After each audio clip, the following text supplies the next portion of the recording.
Decluttering podcast. We're your hosts. I'm Kirsty Ferrugia from Feels Like Home Professional Organisers. And I'm Amy Revell from Simply Organised. We can't wait to share with you all our tips and tricks to help you declutter and keep your home and family organised. If you'd like to engage with the podcast further, you can find us at The Art of Decluttering on Facebook. Let's get started. We had such a great response to our Christmas podcast last year that we decided to replay the Christmas series again this year. The great thing about re-listening to an episode like 12 months later is that you'll take away different tips and you'll learn things you don't even remember hearing 12 months ago. So as you prepare for this season, we hope it's one of peace, love, feeling organised and being inspired to declutter. Enjoy! Today we'll be talking about decluttering and organising your Christmas schedule. Wow. How is it Christmas already? It's not Christmas. Let it be known it's only November. But we know that so many of you are already getting into the Christmas spirit. And so we wanted to get in here and help you all things Christmas over the next couple of weeks. So many of my friends, Kirst, have already started putting up their Christmas trees. Are you one of those pre-Christmas Christmas trees? No, we are not. Although when does Christmas actually start? Well, look, traditionally the 1st of December is when you're meant to put your tree up. I know, and we do that, but we actually are very flexible around that. We do it whenever it's the closest weekend that suits our schedule. So, and as Emily always has her dance concert on that first weekend of December, we are not hard and fast rules about the 1st of December. We do it on the weekend closest, and Emily's concerts are always on that first weekend in December. So, yeah, I'm not sure when we're going to do it this year. Exciting. Maybe you can like Facebook Live the putting up of your Christmas tree this year for us.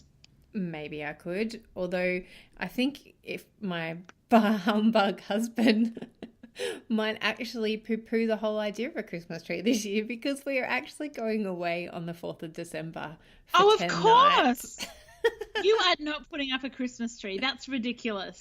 Well, but we might, because my parents are coming on the cruise with us, and then they're actually staying in Sydney for Christmas as well. So we're going to be celebrating with my parents for the first time ever that it's just my little family and my parents instead of my parents and all of my huge family, because there's actually 26 of us in my family, in my extended family. So it will be a very quiet Christmas this year. So the 14th you get back? Yeah, we get back on the 14th. Okay, so that's totally legit. I was picturing like you're not even going to be at home for Christmas, and that's why I was going, no, don't put up a Christmas tree no. If we weren't going to be at Christmas, if we're not here at Christmas, then we wouldn't. Well, saying that, even when we come to Melbourne for Christmas, we still put it up.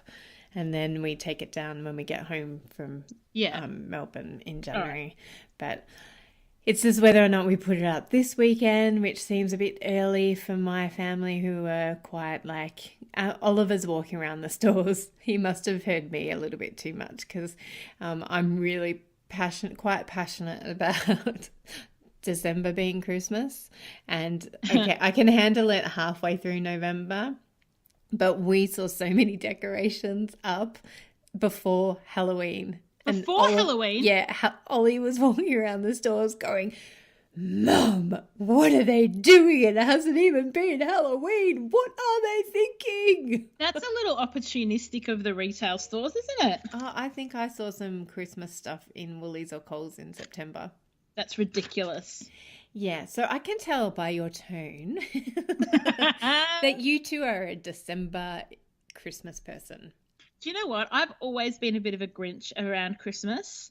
I never really liked Christmas growing up. It wasn't, I just didn't really like it. And I took that attitude into our marriage. But it really has only been the last couple of years. One of my girlfriends, Jackie, has turned me from being the Christmas Grinch into a happy little elf. Now we even do traditions like the elf on the shelf, and we do Christmas carols and all of those kind of things. But I do think December is the time for that. I'm not a November put your tree up kind of family. But if that's you and that brings your family joy, totally go for it. Yeah, I think I I have always enjoyed Christmas. I probably haven't, to be honest, I probably haven't enjoyed Christmas as much since being married. Maybe that has something to do with a little bit of a Grinch husband. But also haven't enjoyed Christmas as much since becoming a parent. I think that's, everybody goes, oh, it's so wonderful being a parent. You get to relive Christmas through your children's eyes. I'm like, no, because all the attention's on them. That is hilarious, Kirsty. That's the funniest thing I've heard in a long time.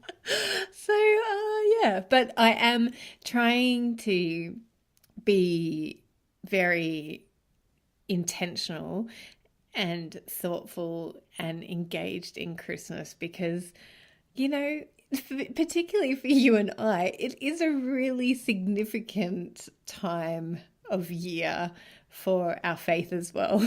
Correct. Which kind of makes it funny that we're both a bit bar humbugs. Once I'm in it, I'm in it. I just don't necessarily have that joyful anticipation. But once, like last year, my poor son, none of us could be bothered setting up the Christmas tree. And halfway through December, he set it up all by himself and he spent a whole afternoon and he did a brilliant job. But I kind of felt like, oh, the poor kid is going to have this memory of that year. Nobody helped him set up the Christmas tree. So this year I commit to making more of an effort. I have got some really great friends who absolutely, rocking the elf in October. And then people more in our persuasion who get their elf on the 15th of December. At the right time of year. So what we wanted to talk about today was not only that Christmas is coming, but that November is an awesome time to be thinking about what your December is going to look like. It's not just the time of year when you take that big breath before you rush through the Christmas chaos. November is actually the time to think, what do I want my December to look like? Do I want it to be chaotic? Do I want to have a really social month? Do I want to have a quiet month? Do I want to do my shopping at the end of December, at the start of December, and just planning out some of those really core things that, we have around Christmas? What memories do you want to make? What traditions do you have? So tell me, Kirst, about how that works for your family. So as I said, we put up the Christmas tree around that first weekend in December. That's usually a tradition. And then we love making shortbreads over the Christmas season too. And I'm not allowed to make shortbreads at any other time of the year. Apparently it's only a Christmas thing according to Simon. So we make lots of shortbreads over Christmas, and that's really fun for the kids to help me with. So that's another tradition that we have. When we're in Melbourne, we come and see the Maya windows. Beautiful. And when we're in Melbourne, we also go and do lights, the Ivanhoe Boulevard.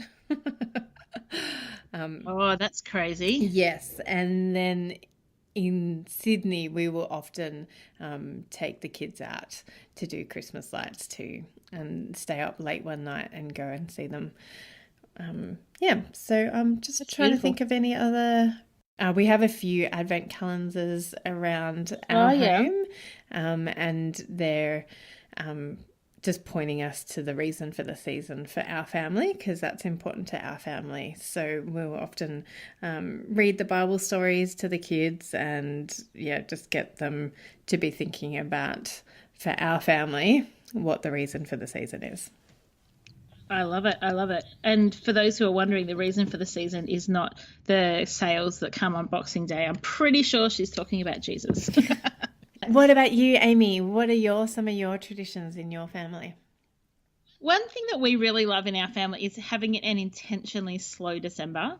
And we've always done this since we had kids. And that is that we don't tend to go to we don't go to the Maya windows in the middle of the week before Christmas. We don't go to every work party that we're invited to. We really try and take it slow and just make it a month that we enjoy. I think because for us, you get to December and you've had a year of crazy. So it's kind of our quiet period. So we do a few things as a family, and I suppose it's our draw together time. One of the things we always do, the kids and I make gingerbread houses, which has become more of a comic act than a connoisseur act lately because they keep collapsing. The Melbourne heat in December means that no matter how good I do that, the special icing that's meant to go like rock hard. No, I don't, because I hate gingerbread, so I never have ever done a gingerbread house. And I do not, I was going to say I do not get the attraction, but I totally get the attraction for other people, but it is not at all attractive for me. In fact, it makes me wince because all I can think about is gingerbread houses collapsing. Yes, which is why we love it. Like, we actually have so much fun. So we all like gingerbread, right? So we do the baking, but the decorating is the part that we love, because it's kind of that one opportunity a year. We go to the shops together with the kids, and they're allowed to just pick whatever lollies they want to use to decorate, which inevitably is always way more than they need. And then we have friends over from school. We make these houses, and they collapse, and there's icing everywhere, and people are licking their hands. Like, it's disgusting and totally awesome all at once. That's awesome. And so there's lollies everywhere. And then we've got all these gingerbread houses that, of course, need eating, and so it's their opportunity to just go on a crazy sugar high. So that is one of the ones that we do. It started out, we made the first year the most beautiful gingerbread houses, like they were picturesque. And now, we just go with whatever ends up on the plate. One of the other, in fact, I'm starting to realize that our Christmas traditions focus around sugar, because one of the other things that we do as a family is we do a day in the city every Christmas. So sometime in December on a Saturday, for the whole day, we'll drive in or catch the train into the city, and we have like all these traditions that we do while we're in there. And one of them is there's this beautiful lolly shop just off Flinders Street, and they sell like these hard-boiled lollies, and you can watch them being made. The kids just love it. So every year we go in there, everybody gets to pick one thing or a bag of something that they want, and then we nibble on those as we walk around the city. And we don't line up for the Maya windows. We just look through the gaps, because it can take an hour to line up. So we just look through the little gaps and have a look at that, and then we go and have a look at the Enchanted Forest, and we go out for lunch, and we just go, the other thing we do, this is actually my favourite bit of it, is there's a board game shop on Block Arcade in the city in Melbourne.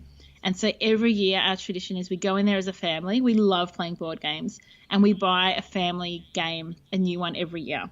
And so that's probably the highlight of the day, because the Maya windows are whatever they are, but having the game, then we get to go home and play it. And we love it. Like, that's just part of the fun. And we go down to South Bank. We have a gelati to end the day, and it's just a really beautiful day as a family. So that's probably our biggest Christmas tradition. And it's, rotates just around spending time together, eating, hanging out in the city, and we love it.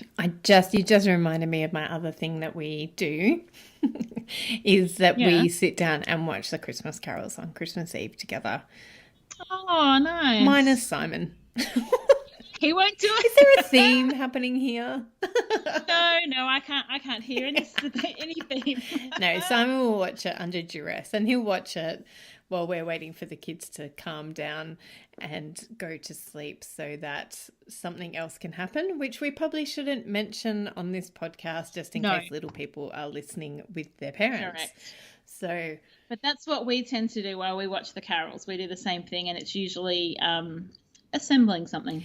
Yeah, we had to wait. We were down in Melbourne. I think it was last year. We were down in Melbourne, and we usually stay in an apartment in Melbourne while we're down there. And Simon went to sleep, and I had to wait up until a ridiculous time because Oliver never went to sleep. Oh, no. And I think it was literally maybe 12 o'clock before he went to sleep. And because we were in a little apartment, I couldn't do what needed to be done. No, you have to wait till there's sound asleep children. Do you know what our kids discovered a couple of years ago, all on their own? They came out on Christmas Eve, because I remember as a kid, I would always find it so hard to get to sleep because I really desperately wanted to stay awake so I could catch Santa in the act. But my kids said to me a couple of years ago, Mum, we've worked it out. The quicker we go to sleep, the quicker it's Christmas morning. I was like, oh my gosh, you kids are genius. That's exactly right. So they'll quite often be dead asleep by 7:30 Christmas Eve, which I understand is so abnormal. And they're not asleep that time any other day of the year, but they have kind of come up with this theory, we'll make it come quicker by sleeping the hours away. More from us in just a few minutes. Don't forget to visit our website, theartofdecluttering.com.au, and sign up for our bonus episode that is not so secret anymore. We've done episodes on linen cupboards, sentimental items, media, baby supplies, donations, weddings, and so many more. So if you're new to the art of decluttering, you'll find loads of great tips like this one from the episode we did on crafts and hobbies. What I'm saying is the kind of supplies we used to make jewellery back then is completely different to the type of jewellery people wear now. Yes. And so you can still have the same hobby, but the products that you use could completely evolve over time. Yes, and so that's why it's really good to ask, is this still me? And equally so, is this still a passion of mine? Like, am I still passionate about this hobby? And now back to the podcast for so many more tips and tricks. Why don't we talk about how it is that you can create a vision for your December? Yeah, I think that's really important, and something that we've been doing for the last couple of years, and that is stopping about now, mid-November, and going, what do we want our December to look like? Do we want it to be busy? Do we want it to be relatively quiet? Do we want it to be social? Do we want it to be something that we do as family things? Do we want to go out as couple? And we just plan in advance and decide what that's going to be, because then when you have invitations come through or opportunities come through, instead of feeling like you're saying yes or no based on the quality of an event or the closeness of a friend, you actually can make your decisions based on the vision that you have for your December. And I find that so freeing. Last year we had a really quiet December, and this year it's looking like we're actually going to do a few more social things. We talked about it last weekend, and my hubby said, yeah, I think I'm ready for a bit more of a social December. So already we've got some social events booked in, and I think that'll be a really nice way to finish a year that has been, on occasion, quite stressful. Yeah, and beautiful. It's been a brutiful year. Have you heard that term before? I have not, but I love it. Yes, I love it. And Kirst, scheduling for your December, how do you keep it decluttered and simple? We do the same as you. We're really intentional about putting our essential things in. So we know that Emily has a dance concert on the first Saturday of December, and so we know that we can't book anything in for that day. And then we think about everything else that we want to do. Like, so when do we want to do the Christmas lights? When do we want to do the shortcake, the shortbreads? When do we want to catch up with certain friends? And is there certain friends that is a must in December, or can anything wait until January? Because I think sometimes we get so caught up in this whole, we've got to catch up with people before Christmas. And then, everything's before Christmas. Can I finish my house before Christmas? Can I move house before Christmas? Can I get a new job before Christmas? Can I lose the weight before Christmas? Yeah. Just calm down. Christmas will come and go the same as any other day of the year. Yeah. And we all take, not all of us, but, you know, generally people have more holidays over December, January. So why not put some things into January? Exactly. So we have got a really close circle of friends in our school mums, and so that is a must do. Like, even Simon's also, like, even says, when are we catching up with the school mums? That is awesome. The one thing that we need to do this Christmas. Like, and for the last couple of Christmases, that is the one thing, and everything else revolves around that.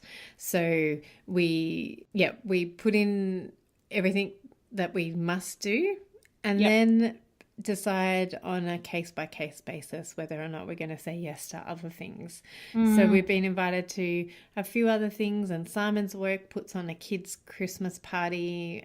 Cool. So, but we're not precious about saying yes or no to things. Like, we are precious about guarding our time and making sure that we don't end up at Christmas exhausted, because we're, as you said, we're already exhausted from the year. The kids are already, we're 5 weeks out from finishing school, and the kids are already over everything. My kids are melting down. Are your kids melting down already, Amy? They're not too bad, but I can see it coming in the not too distant horizon. Yes. So we're really, we try we try really hard to be intentional and thoughtful about what we say yes and no to. Yeah. And I think that, you and I have spoken about this before, and we've spoken about this in our course that we run, the power of saying no. And so I think it's really something that we can all learn to do better, is to actually learn to say no and be okay with that. Like, yeah, people are going to be offended or hurt or disappointed that we don't get to spend time with them, but we've got to guard what's important to us. And I think what you're talking about around Christmas, Kirst, is the power of no can actually be really diverse in Christmas. It can be no to time. It can be no to excess. It can be no to extra food. It can be no to drinking. It can be no to presents. It can be no to obligation. Like, I just think it's about giving yourself permission, isn't it? And saying, I am the person that gets to make the decisions for my December with my family, and then, taking into account how other people would feel and think, but you are the ultimate one that gets to decide. Yeah, and it is that creating your own vision. And if your vision is to go hell for leather, awesome. Like, go for it. Yeah, if that's what you love about Christmas, if you love fitting in something on Thursday night, Friday night, Saturday during the day, Saturday night, Sunday brunch, Sunday lunch, Sunday dinner, go for it. Like, that's awesome. And more props to you. That's so cool for you. Think of us while you're doing that, because we can't. Yeah. But if you are somebody who struggles, if you're like me and you're a people pleaser and you just want to say yes to everything, recognize that and go, actually, that is who I am. But do I need to be living in that? Is that the best choice for me? Is that the healthiest choice for me and my family, to be saying yes to everything, especially if you are like me and you have a husband who's an introvert and whose natural response is no. Like, I love those people, but no, I can't fit anything more into my weekend. Yeah. No, I love it.